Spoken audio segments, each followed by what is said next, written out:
Hoy ya hay hasta quien ha sacado la famosa chaquetica en Pamplona. Adiós a la fuerte ola de calor que nos ha acompañado durante los últimos 5 días. Este fin de semana se superaban los 40 grados en varios puntos de la comunidad. Ni siquiera por la noche las máximas daban respiro en zonas como Tudela. 5 personas han tenido que ser atendidas por golpes de calor en Navarra. El más grave, un hombre de nacionalidad inglesa que evoluciona favorablemente, aunque sigue hospitalizado.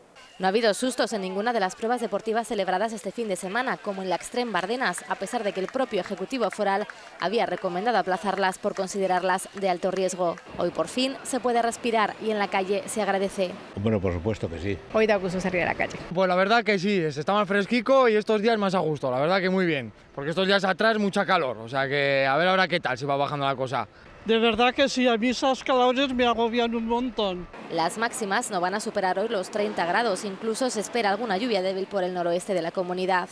Y muchas personas pensando ya en cómo serán estos Sanfermines. La verdad que así se está mejor aquí en Pamplona. A ver si mantienen para Sanfermines, porque si no nos vamos a morir. Así sí está ideal, yo firmaba para todo el verano. Y es que este alivio no va a durar demasiado. A partir del miércoles vuelven a subir las máximas y el fin de semana, coincidiendo con el inicio de las fiestas en Pamplona, volverá a ser caluroso.